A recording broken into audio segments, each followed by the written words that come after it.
Hello guys, कैसे हैं आप लोग। आज मैं आपके लिए चाइल्ड डेवलपमेंट यानी कि बाल विकास और उसके शिक्षा शास्त्र से संबंधित एक प्रैक्टिस सेट पेपर लेके आया हूं। तो चलिए शुरू करते हैं।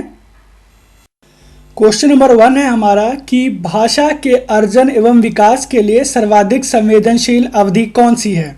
तो हमारे पास ऑप्शन है 1 जन्म पूर्व अवधि, ऑप्शन 2 प्रारंभिक बाल्यावस्था, ऑप्शन 3 मध्य बाल्यावस्था या ऑप्शन 4 किशोरावस्था।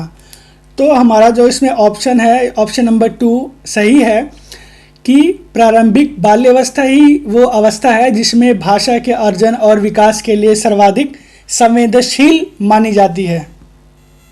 क्वेश्चन नंबर 2 है कि निम्नलिखित में से कौन सी लॉरेंस कोहलबर्ग के द्वारा प्रस्तावित नैतिक विकास की एक अवस्था है। तो कोहलबर्ग ने सामाजिक अनुबंधन का सिद्धांत दिया है और इसमें हमारे ऑप्शन है कि प्रस्तुति अवस्था, सामाजिक अनुबंधन अभिविन्यास, तीसरा है मूर्त संक्रियात्मक अवस्था और चौथा है उद्योग बनाम अधीनता अवस्था। तो हमें पहले से ही पता है कि इन्होंने सामाजिक अनुबंधन अभिविन्यास का सिद्धांत भी दिया है।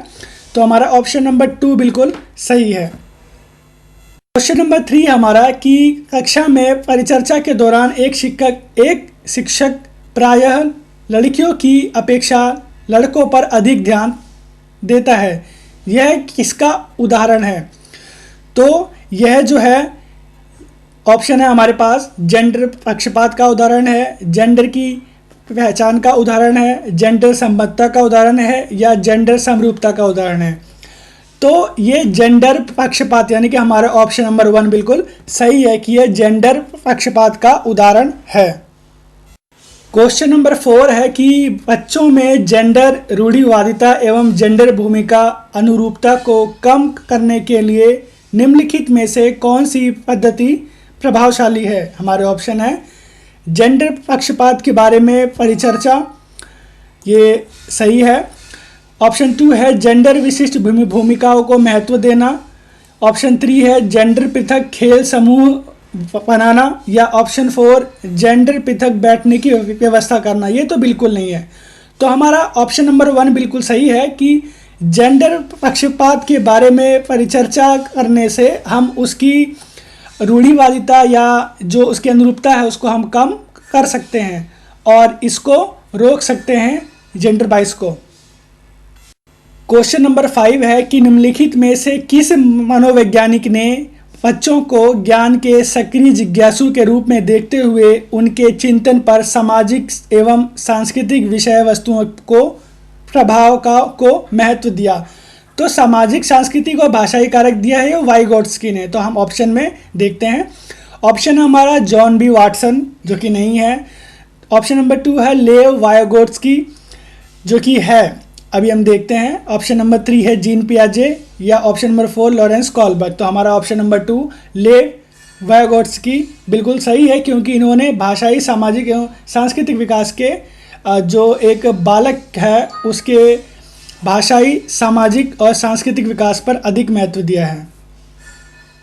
क्वेश्चन नंबर 6 है कि जिगसॉ पहेली को सॉल्व करते हुए 5 वर्ष की नजमा स्वयं से कहती है, ये स्वयं से कह रही है, ध्यान देने वाली बात है कि नीला टुकड़ा कहाँ है, नहीं यह वाला नहीं, गाढ़े रंग वाला, जिससे यह जूता पूरा बन जाएगा। तो ये अपने आप से बात कर रही है। तो इस प्रकार की वार्ता को वाइगोट्स्की किस तरह संबोधित करते हैं। तो ऑप्शन हमारा व्यक्तिगत वार्ता, ऑप्शन 2 है जोर से बोलना, ऑप्शन 3 है पाड़ यानी कि ढांचा या ऑप्शन 4 आत्म केंद्रित वार्ता।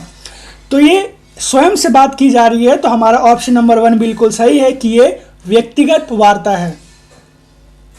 क्वेश्चन नंबर 7 है कि बच्चों को संकेत देना और आवश्यकता पड़ने पर सहयोग प्रदान करना निम्नलिखित में से किसका उदाहरण है। ऑप्शन है प्रबलन, अनुबंधन, मॉडलिंग, पाड़ या ढांचा। तो हमारा इसका ऑप्शन नंबर 4 बिल्कुल सही है कि ये स्कैफोल्डिंग यानी कि ढांचे को, उसको ढांचा प्रदान किया जा रहा है, सहायता प्रदान की जा रही है। तो हमारा ऑप्शन नंबर 4 बिल्कुल सही है।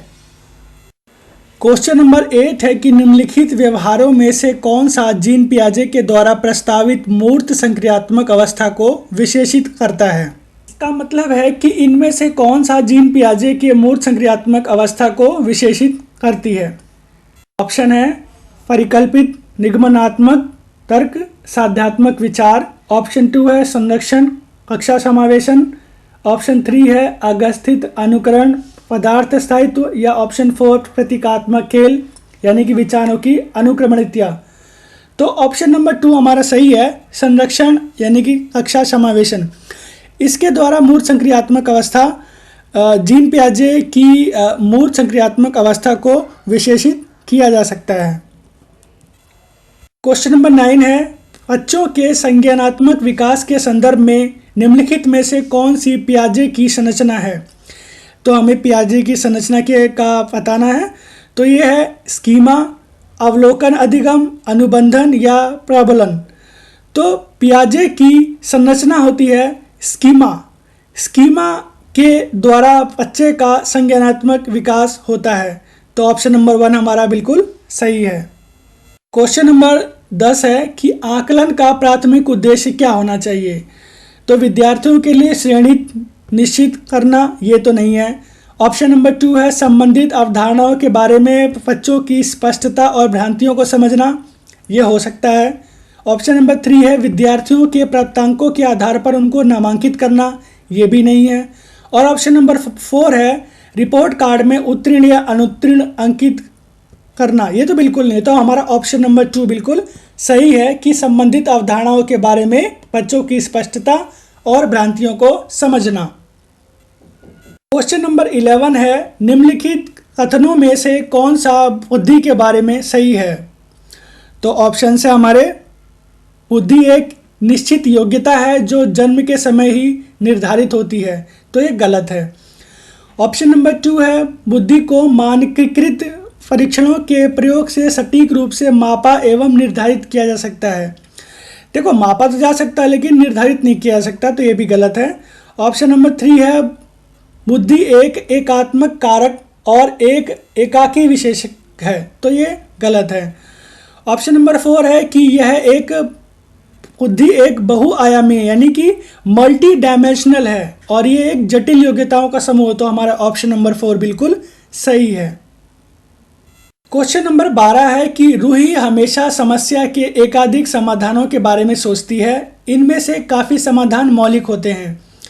रूही किन गुणों का प्रदर्शन कर रही है। तो हमें रूही के बारे में बताना है कि वो क्या कर रही है। तो ऑप्शन है सृजनात्मक विचारक, अभिसारिक विचारक, अनमन्य विचारक या आत्मकेंद्रित विचारक। आत्मकेंद्रित तो वो नहीं है, वो बहुत सारे मतलब रूही हमेशा समाधान के एक से अधिक समाधान के बारे में सोचती है। तो एक से अधिक समाधान के बारे में वही सोचता है जो सृजनात्मक होता है। तो हमारा ऑप्शन नंबर 1 बिल्कुल सही है कि वो एक सृजनात्मक विचारक है। क्वेश्चन नंबर 13 है कि शिक्षण अधिगम प्रक्रिया में वंचित समूह से संबंधित विद्यार्थियों के द्वारा सहभागिता कम होने की स्थिति में एक शिक्षक को क्या करना चाहिए। तो हमारा ऑप्शन है ऑप्शन 1 है बच्चों को विद्यालय छोड़ने के लिए कहना चाहिए, ये तो बिल्कुल गलत है। ऑप्शन 2 है इस स्थिति को जैसे है स्वीकार कर लेना चाहिए, तो ये भी गलत है। ऑप्शन 3 है इन विद्यार्थियों से अपनी अपेक्षाओं को कम करना चाहिए। हमें कभी भी किसी विद्यार्थी की अपेक्षा को कम नहीं करना चाहिए। तो ऑप्शन नंबर 4 बचता है कि अपनी शिक्षण पद्धति पर विचार करना चाहिए और बच्चों की सहभागिता में सुधार करने के लिए नए मेथड ढूंढने चाहिए। तो ऑप्शन नंबर 4 बिल्कुल सही है। क्वेश्चन नंबर 14 है एक समावेशी कक्षा में एक शिक्षक को विशिष्ट शैक्षिक योजनाओं को ऑप्शन है तैयार करना चाहिए, कभी कभी तैयार करना चाहिए, सक्रिय रूप से तैयार करना चाहिए, या ऑप्शन 4 है तैयार करने के लिए हतोत्साहित होना चाहिए। तो हतोत्साहित तो कोई होगा ही नहीं, और तैयार नहीं करना चाहिए ये भी नहीं है। कभी कभी तैयार करना चाहिए तो ऐसा नहीं है, यानी कि उसे एक अध्यापक को सक्रिय रूप से समावेशी कक्षा में विशिष्ट शैक्षिक योजनाओं को तैयार करना चाहिए। क्वेश्चन नंबर 15 है कि पठन वैफल्य यानी कि डिसलेक्सिया बच्चों के प्राथमिक लक्षण क्या हैं। तो डिसलेक्सिया का प्राथमिक लक्षण क्या है, तो ये हमें ऑप्शन से बताना है। पहला ऑप्शन है न्यून अवधान विकार, ये नहीं है। अपसारी चिंतन यानी कि पढ़ने में धारा प्रवाहिता, ये भी नहीं है। धारा प्रवाह पढ़ने की अक्षमता, ये हो सकता है। और ऑप्शन नंबर 4 है एक ही गति विषयक कार्य को बार बार दोहराना, तो ये नहीं है। तो हमारा ऑप्शन नंबर 3 बिल्कुल सही है। क्वेश्चन नंबर 16 है कि शिक्षा का अधिकार राइट टू एजुकेशन एक्ट 2009 में उल्लेख की गई समावेशी शिक्षा की अवधारणा निम्नलिखित में किस पर आधारित है। ऑप्शन है व्यवहारवादी सिद्धांत, ऑप्शन 2 अशक्त बच्चों के प्रति एक सहानुभूतिक अभिवृत्ति, ऑप्शन नंबर 3 अधिकार आधारित मानवतावादी परिप्रेक्ष्य, या ऑप्शन नंबर 4 मुख्यतः व्यावसायिक शिक्षा उपलब्ध कराकर अशक्त बच्चों को मुख्य धारा में शामिल करना, तो ये भी नहीं है। तो हमारा ऑप्शन नंबर 3 बिल्कुल सही है कि अधिकार आधारित मानववादी परिचय, एक मानवतावादी धारणा में उसको शामिल करना समावेशी शिक्षा का उद्देश्य है। क्वेश्चन नंबर 17 है कि संरचनावादी ढांचे में अधिगम प्राथमिक रूप से, ऑप्शन है यंत्रवत याद करने पर आधारित है, नहीं ये नहीं है। दूसरा है प्रबलन पर केंद्रित है, तो ये भी नहीं है। ऑप्शन नंबर 3 है अनुबंधन द्वारा अर्जित है, तो ये भी नहीं है। और चौथा है अवबोधन की प्रक्रिया पर केंद्रित है, यानी कि जो प्रोसेस है उस पर केंद्रित है, तो यानी कि अर्थ निर्माण प्रक्रिया पर केंद्रित है। तो ऑप्शन नंबर 4 हमारा बिल्कुल सही है। क्वेश्चन नंबर 18 है कि अनेक घटनाओं के बारे में बच्चों के द्वारा बनाए गए सहजानुभूत सिद्धांतों के संदर्भ में एक शिक्षिका को क्या करना चाहिए। ऑप्शन है बच्चों के इन सिद्धांतों को अनदेखा करना चाहिए, ऐसा नहीं होना चाहिए। ऑप्शन नंबर 2 है बालकों को दंड दिया जाना चाहिए, तो ये भी नहीं है। ऑप्शन नंबर 3 है कि बार बार याद करने के द्वारा एक ही सिद्धांत से चेंज होना चाहिए, तो ये भी नहीं होना चाहिए। तो हमारा ऑप्शन नंबर 4 बिल्कुल सही होगा कि प्रतिकूल प्रमाण एवं उदाहरणों को प्रस्तुत करके बच्चों को इन सिद्धांतों की चुनौती देनी चाहिए। तो हमारा ऑप्शन नंबर 4 बिल्कुल सही है। क्वेश्चन नंबर 19 है कि छात्र केंद्रित शिक्षा शास्त्र की क्या विशेषता है। और हमारे ऑप्शन है केवल पाठ्य पुस्तकों पर निर्भर होना, ये नहीं होना, ये नहीं है। ऑप्शन 2 है बच्चों के अनुभवों को प्रमुखता देना, तो ये है हमारा। तीसरा है यंत्रवत याद करना, तो ये नहीं है। चौथा है योग्यता के आधार पर विद्यार्थियों को नामांकित और वर्गीकरण करना, तो वर्गीकृत नहीं होना चाहिए। तो हमारा ऑप्शन नंबर 2 बिल्कुल सही है। क्वेश्चन नंबर 20 है संवेग एवं संज्ञान एक दूसरे से डैश हैं, डैश मतलब खालिस्तान। तो ऑप्शन हमारा पूर्णतः अलग हैं, स्वतंत्र हैं, सन्निहित हैं या संबंधित नहीं है। तो हमारा ये सन्निहित मतलब एक दूसरे से इंटरवुमन, मतलब एक दूसरे से मिले जुले हैं, एक दूसरे में शामिल हैं। तो ऑप्शन नंबर 3 हमारा बिल्कुल सही है। हमारा क्वेश्चन नंबर 21 है कि संरचनावादी सिद्धांतों के अनुसार अधिगम के बारे में निम्नलिखित कथनों में से कौन सा सही है।